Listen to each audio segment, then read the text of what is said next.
Today we're going to talk to Matteo Jorgenson. He's one of the 2 Americans racing on Movistar. He's from Idaho, so let's go find Matteo and find out what makes him faster. Morning, how are you? Good. Getting ready for another day in the office? Super ready. What's the plan today? I think we have 5 hours with some torque efforts, if I'm not mistaken. Ooh, what is a torque effort? That sounds intense. Overgear work. It's like shift into a really hard gear and grind it out for a couple minutes. All right, I'm here with Matteo Jorgenson of Movistar. We're at Movistar Team Camp in Alianza, Spain. What's going on, my dude? How are you? Good. Yeah, not much going on, just a rainy day.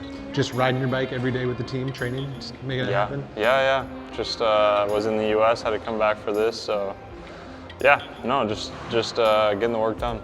Getting the work done, I appreciate that. So how long have you been with Movistar?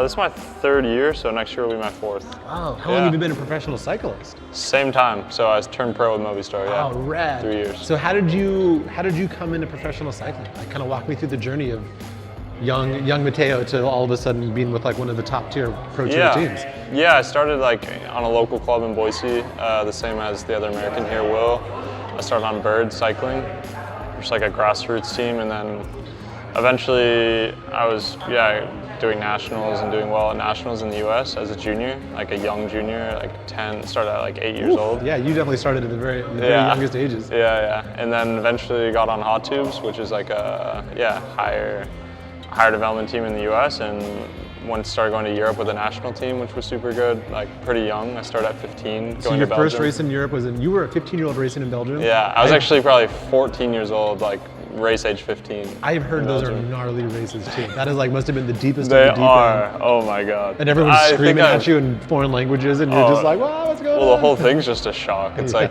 first time to Europe, you're racing, it's like crazy Belgians who are way better than you at racing, and yeah. I mean, that's what makes you...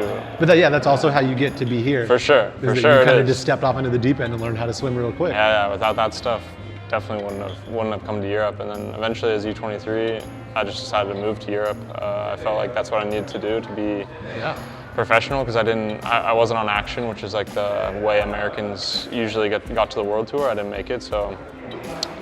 you just went all in? Yeah, I went all in. I went to a French amateur team, which is like actually the under 23 team of AG2R. Oh, nice. And I moved to Chambéry, France, in the Alps for a year. They put me through French school, which was really cool, and I just had like a crazy year of life development. It was wild. I lived with like 12 French guys who didn't speak English, and you got to like talk about having to learn the language quickly. Oh my God! Right? Yeah. I mean, I did. I learned it super fast because of that, but it was a brutal year. And then that year I got some good results. Thankfully, it paid off, and I turned pro with Movistar, and since then it's just been pretty smooth. What is your first experience with Zipp? I mean, you've only been racing with Movistar, but you grew up racing in America. Like, do you remember the first time you saw a set of Zipp wheels? Definitely.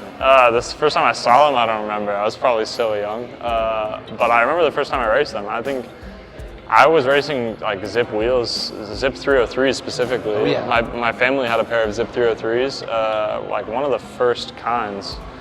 And they were actually my brothers. My brother was like 6-7 years older than me, and he... Did you have some hand-me-down 303s? Yeah, so he was racing, and he was always pissed off because I was like a 10-year-old kid, and my parents were like, yeah, just let him use the 303s. My brother's like, he's gonna win. Give him the good wheels. My brother's like, well, this kid does not need 303s. He's racing 10 to 12 junior criteria. But you're just decimating the 10 to 12 junior criteria. Well, no, I wasn't. But I was happy to have some 303s. So I think that was like the first time when I was like 9 or 10 years old, racing on 303s, my brothers. All right, here with Matteo Jorgenson, Movistar Team Camp, local American, Idaho, Boise? Boise, so if you're ever in Boise... There's an S, There's an Boise. S, Boise. I say it wrong. Anyway, make sure to like, make sure to subscribe. If you have any questions for Matteo, drop them in the comments and we'll make sure to get back to you. But for now, this is Matteo with Movistar, making you faster.